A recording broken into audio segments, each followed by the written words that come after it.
Perkenalkan, nama saya Ega Juliana Sution. Saya mahasiswa dari Untirta jurusan PPKN. Nah, sekarang kita membahas mengenai tetap di bab 1 ya, mengenai menumbuhkan kesadaran terhadap Undang-Undang Dasar Negara Republik Indonesia tahun 1945. Dan materinya yaitu mengenai kedudukan dan fungsi Undang-Undang Republik Indonesia tahun 1945. Adapun tujuan pembelajaran kali ini, kalian nih diharapkan dapat mengetahui dan memahami mengenai fungsi dan kedudukan Undang-Undang Dasar, serta dapat menelaah fungsi dan kedudukan Undang-Undang Dasar.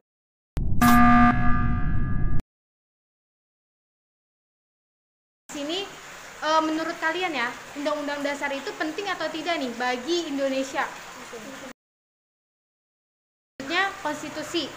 Nah, konstitusi ini merupakan hukum dasar yang tadi sudah dijelaskan ya, merupakan hukum dasar yang dijadikan pegangan dan penyelenggaraan suatu negara. Selanjutnya, nah tadi sudah dijelaskan juga, jadi hukum dasar ini atau konstitusi ini dibagi menjadi dua, jadi hukum dasar tertulis dan tidak tertulis.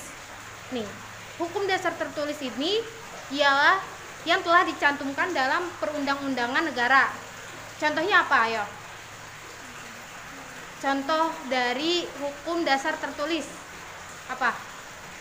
Ya, hukum tertulis. Undang-Undang Dasar 1945. Nah, benar sekali, tepuk tangan buat Firly. Jadi, kalau hukum dasar tertulis itu contohnya Undang-Undang Dasar, karena terdapat dalam kitab undang-undang kan, tertulis. Selanjutnya ada hukum dasar tidak tertulis, yaitu aturan yang timbul dari kebiasaan dalam penyelenggaraan ketatanan negara atau yang disebut dengan konvensi secara lisan ataupun kebiasaan-kebiasaan. Nah, contohnya apa itu dari hukum dasar tidak tertulis? Pidato Presiden setiap tanggal 16. Ya, benar sekali. Jadi, contohnya itu pidato Presiden setiap tanggal 16. Selanjutnya adalah sifat konstitusi. Nah, tadi sudah dijelaskan ya, konstitusi tertulis dan tidak tertulis. Selanjutnya itu ada konstitusi fleksibel dan rigid. Nah, konstitusi dikatakan fleksibel atau rigid. Fleksibel itu apa menurut kalian? Fleksibel kayak enggak kaku ya. Nah, kalau rigid nih kaku. Ya, jadi kayak kebalikannya.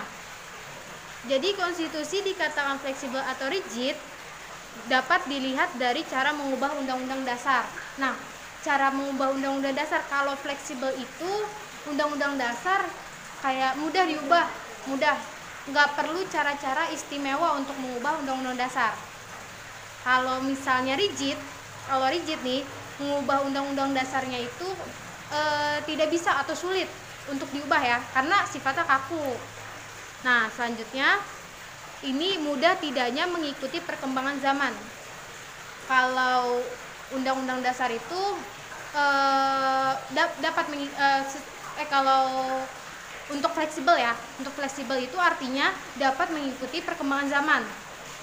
Kalau misalnya rigid atau kaku itu tidak dapat mengikuti perkembangan zaman. Jadi tahu ya perbedaannya ya. Selanjutnya nih, ke materinya nih. Sifat undang-undang dasar itu ada 4. Pertama nih, tertulis kan, ada kitabnya kan. Terus rumusannya jelas, merupakan hukum yang mengikat, karena mengikat tadi pemerintah dan kita sebagai warga negara ya. Nah, selanjutnya itu singkat dan supel, memuat aturan-aturan dan hak-hak asasi manusia. Nah, tuh. Selanjutnya memuat norma, aturan, dan ketentuan harus dilaksanakan secara konstitusional. Yang terakhir, hukum positif tertinggi dan sebagai alat kontrol bagi peraturan perundang-undangan lainnya. Jadi itu maksud yang keempat ini, maksudnya hukum positif tertinggi ini, jadi undang-undang dasar itu dia aturannya lebih tinggi daripada yang lainnya, daripada peraturan pemerintah, peraturan presiden dan sebagainya. Paham kan ya? Nah, karena namanya juga undang-undang dasar, yaitu hukum dasar ya. Nah, selanjutnya itu adalah nih fungsi dari undang-undang. Tadi kita udah membahas mengenai ini ya, sifat undang-undang sendiri ya. Selanjutnya fungsi undang-undang dasar sebagai alat kontrol. Nah, tadi yang alat kontrol itu jadi undang-undang dasar itu mengontrol undang-undang lainnya. Jadi undang-undang yang lebih rendah di bawah undang-undang dasar tuh dikontrol masih undang-undang dasar. Jadi semua peraturan yang ada di negara ini nih harus sesuai dengan undang-undang dasar itu sendiri. Mau tertulis atau tidak tertulis, pokoknya harus sesuai dengan undang-undang dasar. Selanjutnya sebagai pengatur. Nah, sebagai pengatur ini, jadi bagaimana kekuasaan di Indonesia itu pokoknya diatur nih di dalam undang-undang dasar. Semuanya udah termuat di dalam undang-undang dasar. Jadi kita nggak boleh melenceng nih dari undang-undang dasar. Yang terakhir sebagai penentu. Nah, sebagai penentu ini jadi hak dan kewajiban kita sebagai warga negara dan pemerintah pun nih ditentukan di dalam undang-undang dasar. Nah, sebelum ditutup pembelajaran ada tugas. Kalau kalian memperhatikan pasti dapat menjawabnya nih. Gampang kok. Nih. Tinggal di garis aja. Nah, nih kita periksa bareng-bareng ya. Jadi ini kan merupakan sifat dari konstitusi yang tadi kalian sudah pelajari ya. Nah, sekarang untuk yang A, konstitusi tertulis ke arah mana? Iya, coba jawab Bella. Tercantum dalam peraturan perundang-undangan. Apa? Tercantum dalam peraturan perundang-undangan. Nah, benar. Yang lain gimana? Benar gak? Nah, selanjutnya yang B, konstitusi tidak tertulis. Itu ada di arah coba Firly. Sulit untuk diubah dan tidak dapat mengikuti perkembangan ini. Apa? Sulit ya? Kurang tepat ya. Gak apa-apa kok, gak apa-apa. Seharusnya yang aturan yang timbul dari kebiasaan penyelenggaraan ketatanegaraan ya, karena sifatnya tidak tertulis. Coba Putri, untuk yang fleksibel gimana? Sulit untuk diubah dan tidak dapat mengikuti perkembangan zaman. Kenapa? Sulit untuk diubah dan tidak dapat mengikuti perkembangan zaman. Sebenarnya kurang tepat ya.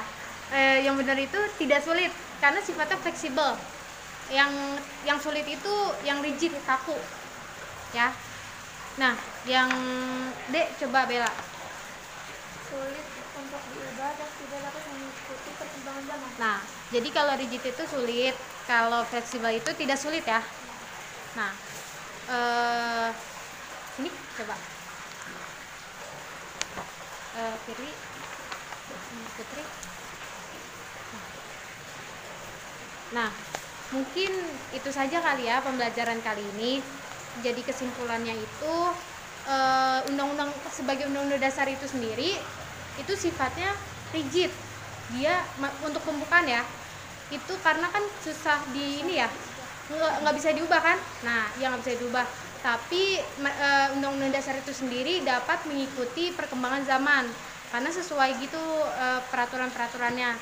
Nah, jadi itu kesimpulannya. Untuk materi selanjutnya itu mengenai peraturan perundang-undangan dalam sistem hukum nasional. Nah, sekian dari saya. Kurang lebihnya mohon maaf. Assalamualaikum warahmatullahi wabarakatuh.